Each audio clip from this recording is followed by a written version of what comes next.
It looks like an ordinary day in the USA, but in the city of Flint, Michigan, all is excitement. Mark you well this day in American progress, as down from aloft swings the golden body of a car that's been 46 years in the making.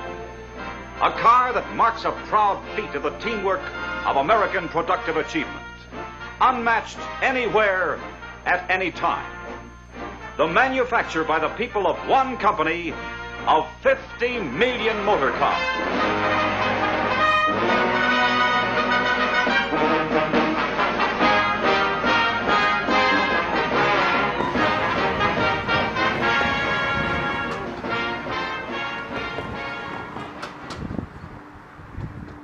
This used to be a General Motors, all General Motors town.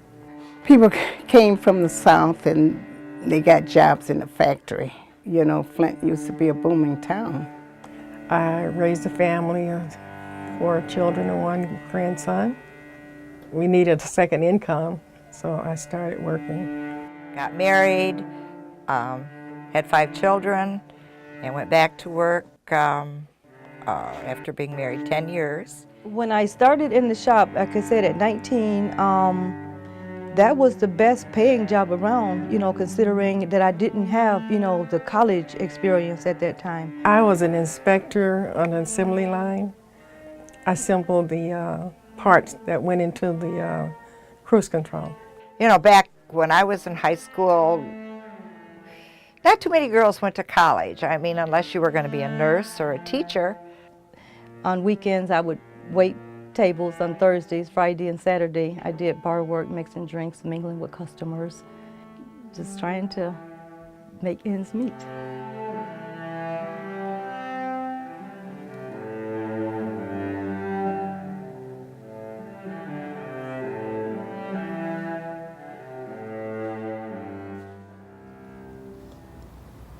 The work presented here today, Untitled Women's Work, is dance-based research into the lived experience of 8 senior women living, working, and retiring in the Flint and Detroit areas.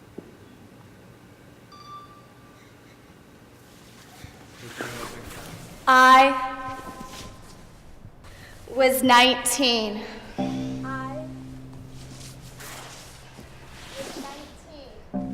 I had some schooling. There was times, was 19. I wished I wasn't at that time, working. That was the best job around. I didn't think women should work in the shop back then.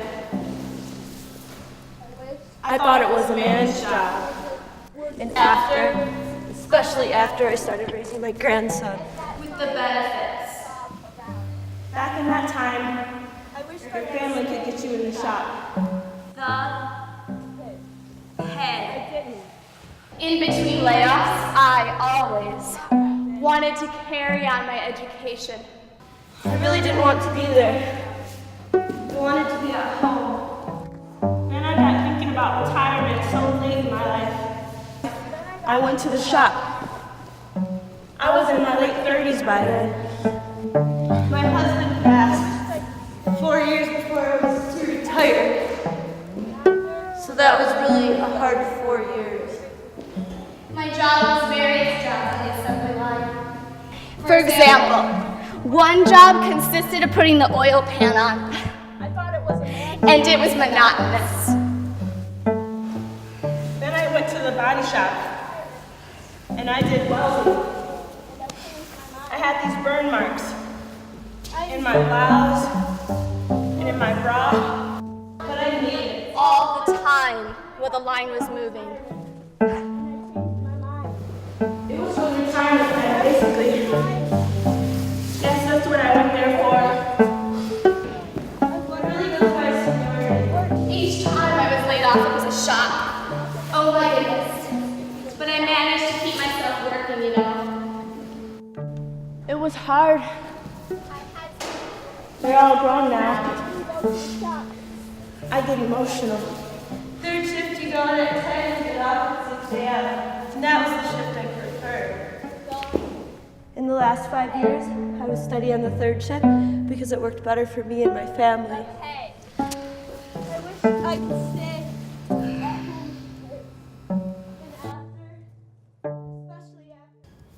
Experience is written on our bodies.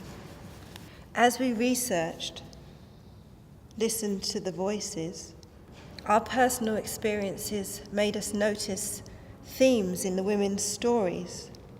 The worker, self, attempts to engage with the work institution in terms of her larger life. The work institution engages in terms of its economic goals. The work institution, job, starts to shape the worker, and at the same time she impacts on the work institution through how she yields.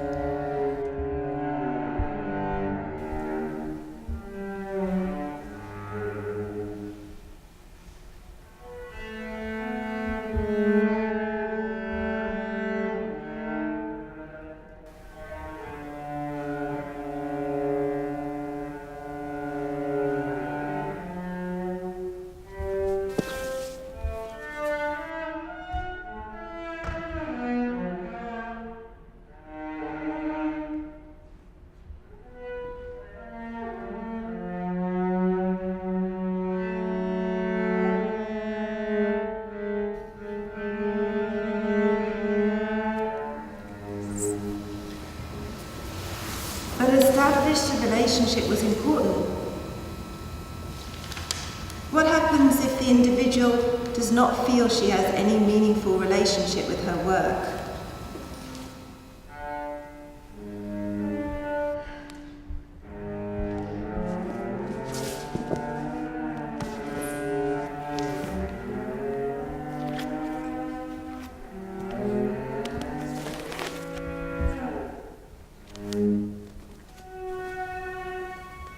The voices, data, take on a life of their own. More than words. The themes weave in and out of each other, make connections we don't expect. A theme emerges. Rhythms. Within the relationship, the worker, self, has her own rhythm, her life. There seems to be a power structure where the better the job, the more able she is to be in her own rhythm. Maintaining her rhythm is part of what motivates her, keeps her going, while work becomes an obstacle to her sustaining her rhythm.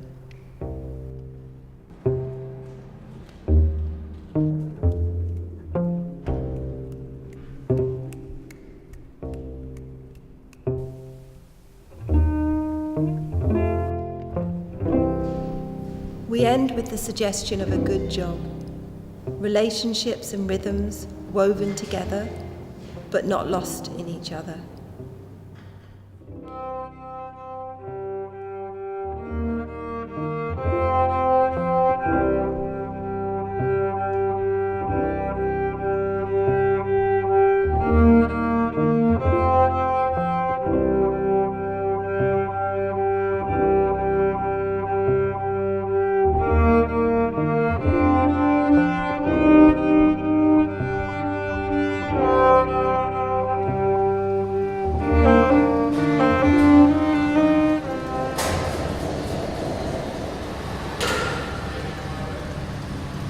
It wasn't hard to retire because I was ready to retire and be home. I had a lot of things to do, you know, like enjoy the grandbabies, and I like traveling.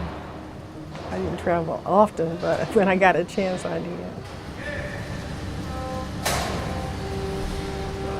I had 2 husbands when I was young, and none of them, they didn't want to support anybody or help me.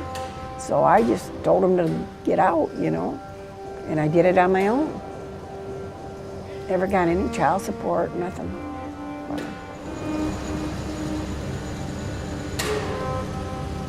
When I left, I was told by the employees that were still there, a lot of the guys, that it took two people to do the same job that I did. So that made me feel good.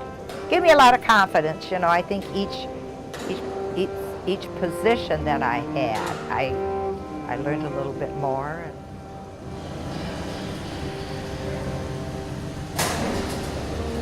It becomes like a family, you know, and then when you leave, it's like, you know, I've worked with so many people over the years, and lots of good people. Some I'd like to see again, some I wouldn't, but most of them are good people.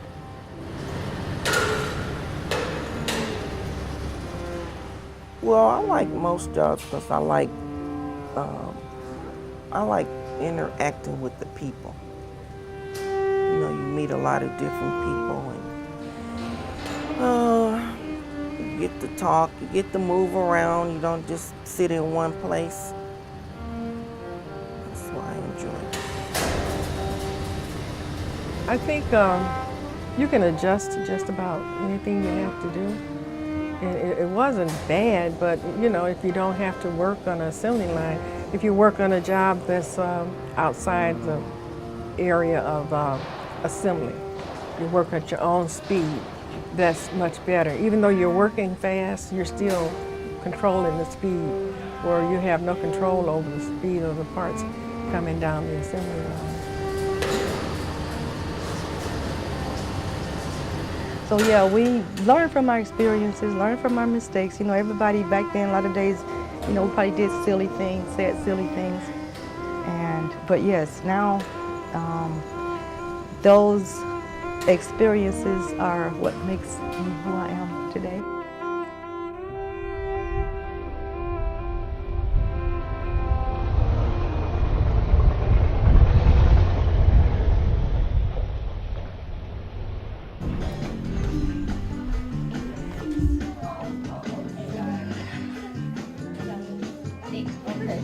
Oh, Mark out.